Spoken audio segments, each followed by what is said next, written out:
Welcome to Community Cocktails with Kimberly, hosted by Kimberly Woodard, a realtor who's been selling homes in North Texas with more than 21 years of experience. Join her every first and third Wednesday of the month as she meets with top community leaders, local businesses, and real estate industry experts to help you get to know the area you want to call home.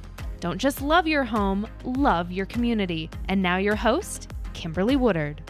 Welcome, viewers, to this episode of Community Cocktails with Kimberly. I am so thrilled about this episode because I know you guys are here at spring market and you're going, is this the time I should move? Should I stay put? What should I do? On all those questions, what's the market up to? Well, guess what? I have here Dr. Blake Bennett with Texas A&M, and I'm going to let him go on his title because it was like the longest title I've ever seen. Sorry about that. I am an extension economist, meaning I'm hired by Texas A&M. Yep. We do outreach education to the public. Yep. I cover Northeast Texas, but whenever it comes to real estate, I pretty much cover statewide. Right. I've gone edge to edge just over the last week and a half. And that's a lot. The state of Texas is that big. Yes, I've got quite a few miles, under my belt just in the last 2 weeks. Wow. Well, let's start. We ended 2023 and, how we ended in 2023, and now we're going into 2024. Well, 2023 was not the COVID years. No. Of course not. We don't want that again. No, we do not. You were about 20% busier during COVID than you were last year, which is okay. Right. Did we have a pullback? Yes, we did. Yeah. I don't think it's a crash. It's a correction. Right. I'm not going to compare anything from 23 to the COVID years. Yeah. We just need to forget those. I realize sellers may not want to do that. that was like the glory days. It was. Honestly, looking at the normal trend, movement of price throughout the year, you mentioned the spring market. I've tested the numbers going back to 1990. You're absolutely true. There is a trend. It happens every single year. January is our lowest price of the year. It's going to be about 6% below our average price for the whole year. Wow. We're going to move up, hit our high in June. Sales closes in June are going to be our peak price. And then we're going to start pulling back until about the October time period and then start to rebound. And then the cycle continues. And that's exactly what happened last year. So last year, really not a crash. It was a correction. Right. Same thing with sales. Our slowest sales are in January. Last year's slowest sales were in January. Yeah.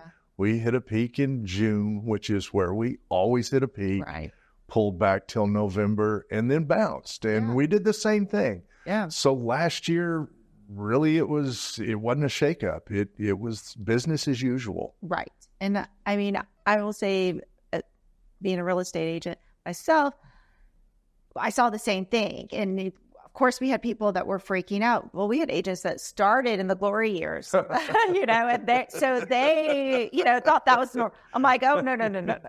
I'm like, I've been doing this for going on 23 years. Wow.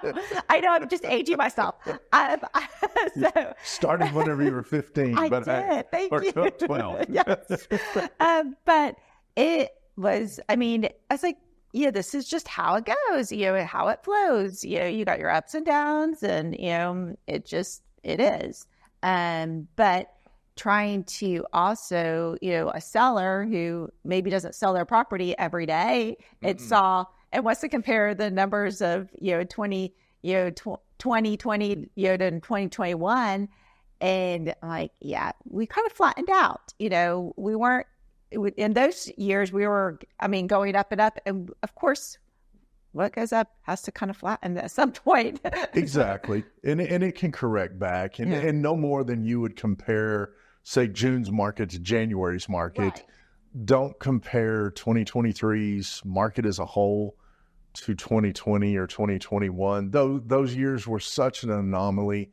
Yeah. I hope we never see them again. Keep in mind, during that time, we put the close sign on the U.S. economy as a whole. Yeah. Essential workers were at work, but everybody else got to go home. Yep. I hope we never return to that time again. That was, And, listen to your real estate professional. You have experience. Yeah. Sellers, buyers need to listen to the representative that knows the market.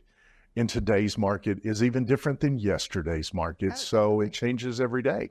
It does. It does. I mean, and the one thing I will say, being here in Texas as a whole, I mean, our market in general, during the high times and the low times of the national, we're always pretty well. We are. We kind of float well. we are insulated here in Texas. And I'm going to say that we're even insulated in DFW compared to the rest of the state. Yep. Each part of the state has its own unique feature. We are insulated, though, from the nation's economy. A recession in California or Florida, problems in New York do not necessarily mean problems in Texas or in DFW. Yeah. And now watch the DFW economy. Absolutely do. Because what goes on from the whole economy standpoint here, that does drive your home price quite a bit. Oh, definitely. I mean, we saw it. When major corporations were moving into our area. We saw those years, 2015, 16, they were multiple offers. You couldn't find anything. There was a lot of people moving into it and wanted houses, yesterday. And you still have 2.6 months of inventory on hand. Right. Yeah. 6 months is the general rule of thumb. I don't know who came up with that. Yeah, I don't know if it's true today, but honestly, sometimes those statements, it doesn't matter if it's been tested or not. Mm-hmm. Sometimes those are self-fulfilling prophecies. 2.6 months, we're short inventory. Prices should stay elevated or should be supported. Sometimes those just happen because they're supposed to. Okay.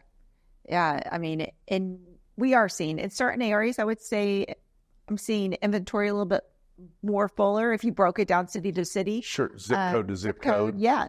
And then, I'll even use my own zip code. There's like barely anything, but then you move over to another in the same city and there's a lot more. So exactly right. Well, the fringe is hot. Yeah. The fringe is really hot. And in fact, it's kind of funny. I went to the Texas high school football playoffs this year. Oh, over at the AT&T Stadium.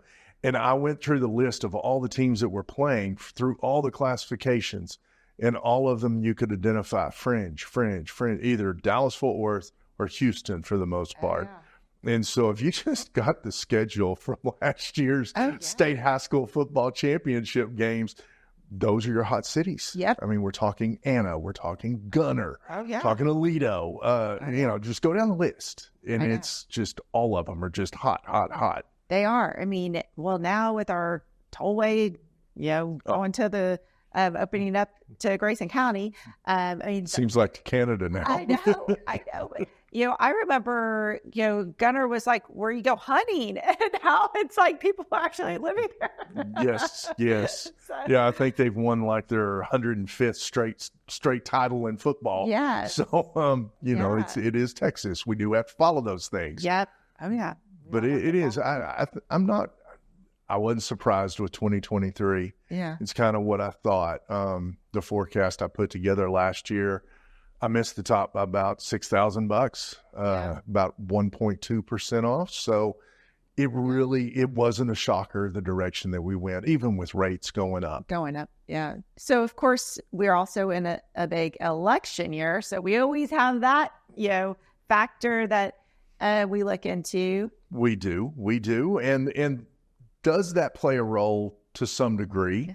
Yeah. People start getting optimistic. People start getting excited. Of course, half the nation's going to be upset and half the nation is going to be happy come November. Yeah. So does it water itself out? Possibly. A lot of people are concerned about the Federal Reserve and trying to outguess what they're going to do. I know starting off the year in January, a lot in the market thought we were going to get probably 6 cuts out of them this year. I heard anywhere from 1.25 to 2 full points. Oh, wow. That scared me. Yeah.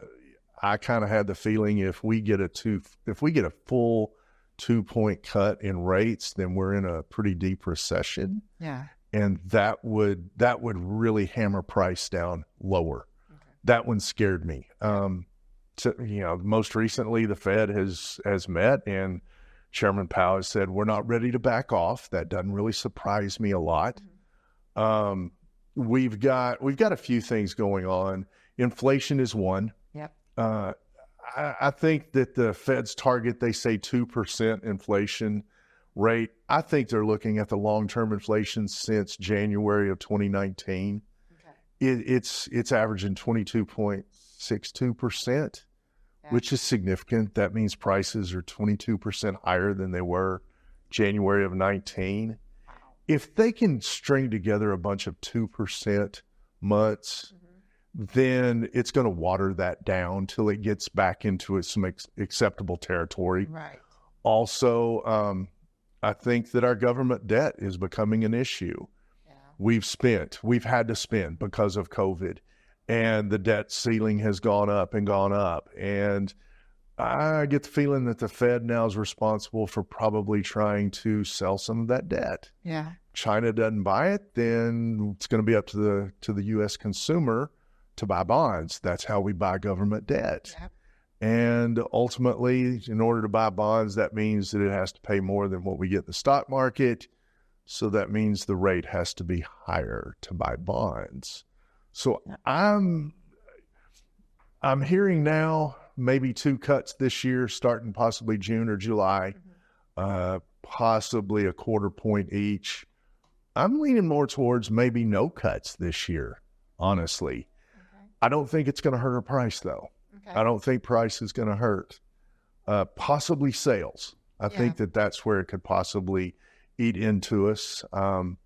Possibly see a 5 to 8% drop in total sales. Yeah, because you're having some of those people that based on the interest rate, the affordability and the prices, and that's where what they could have afforded at a lower interest rate is it's just they're looking, and then in some cases there's nothing out there.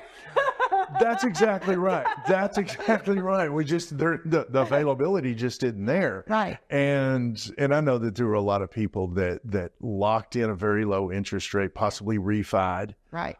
Property taxes and insurance have gone up quite a bit since that time, and there may be those that have a 2.75 or a 3% rate on their mortgage, but they're still facing $500 or more a month because of property taxes and insurance. Exactly. My question there is, at what point do they say we cannot afford it?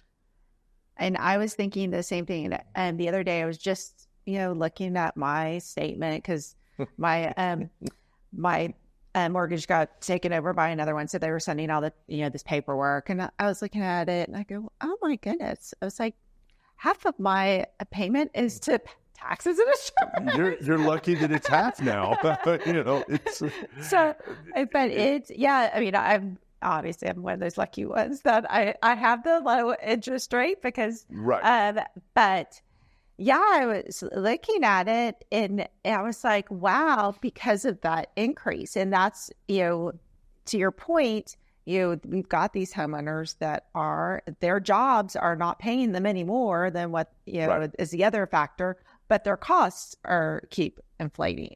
Exactly right. And those individuals, they're not going to leave the area. No. Because the job's here. Right. But they may not be able to maintain the property taxes and insurance. It may be just too much. Yeah. So we're going to be forced to sell. I really don't see a lot of foreclosures on the horizon. Yeah. We've got too many people that I would say are cash poor but equity rich. Right. We've got too much equity in our home. There's not going to be a foreclosure, but possibly a forced sale or a chosen. We're just going to have to sell. Right. And downsize. That's going to possibly be 2 sales right there for one person. So that could throw a forecast of sales into a kink if you project it to be down 5 to 8%, which right now that's what I see for DFW. Yeah. If those start happening in mass, you may actually see even sales with 2023. Yeah, and we're starting to see that. I mean, I'm in that, grouping where I'm having, friends that are looking that they don't need the big house anymore, and they're like the upkeep and all that. So regardless of what the interest rates are, it's better because of maintenance of the house and all that. So they're downsizing to something, smaller, or they're like, the kids are, they're off, doing their thing. They're not coming home as much. We don't want them to come home. We don't want those freeloaders.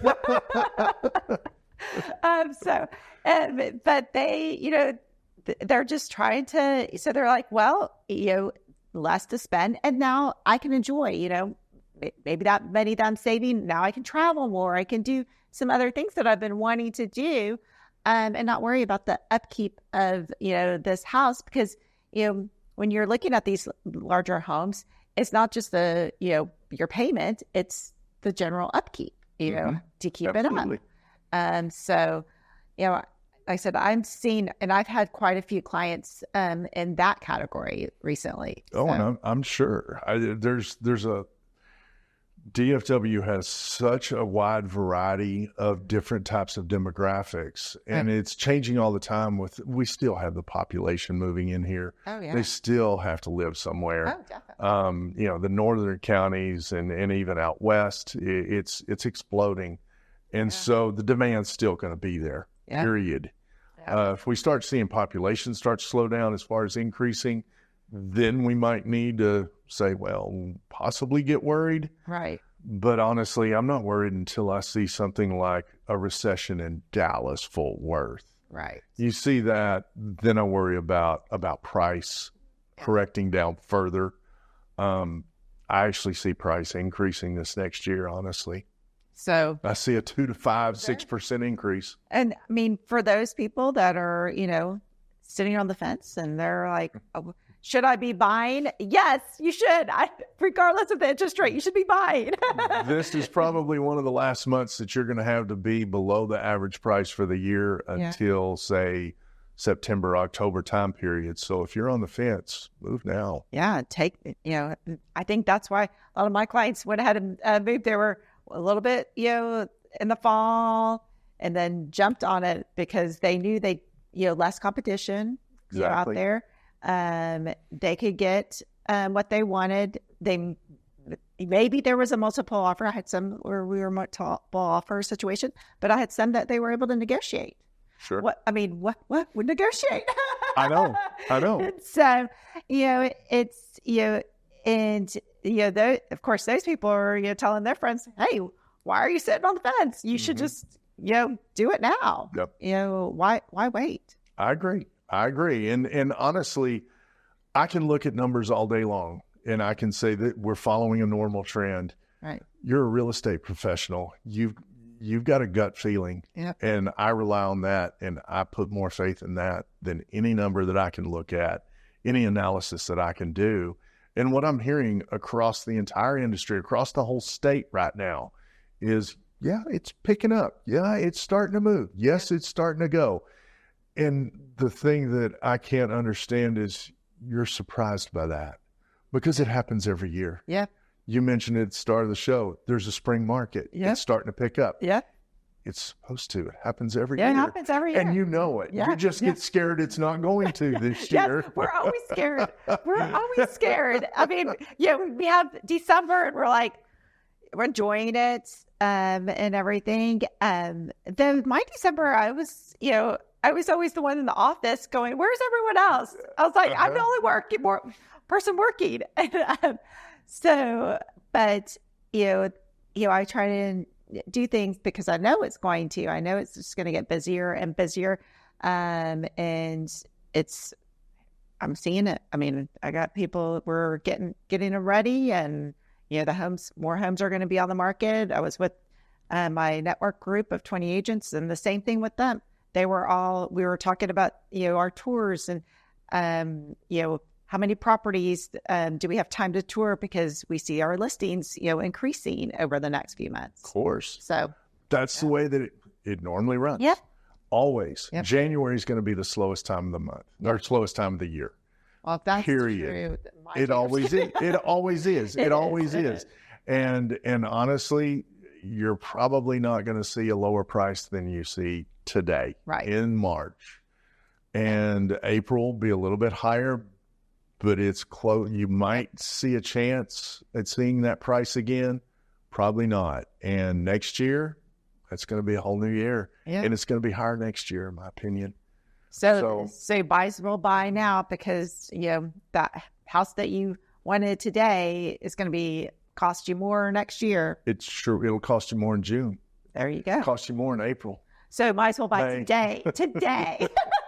That's right. If you're thinking about it, either think yes or no. It's a yes or no question, in my opinion.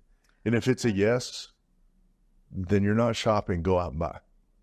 I love that point. Well, this has been such a pleasure. It has been fun. I have had so much fun, and I hope viewers, you enjoyed this. We're going to have Dr. Blake Bennett's contact information down there too. And always a pleasure. Here's to 2024. Here's to 2024. Cheers. Cheers. Thanks for tuning in. Be sure to subscribe to the podcast on Apple and Spotify, as well as Kimberly's YouTube channel. If you'd like to contact Kimberly directly, you can email her at kimberlywoodard@ebby.com or call 214-632-2092. We hope you enjoyed our guest this week. And remember, don't just love your home, love your community.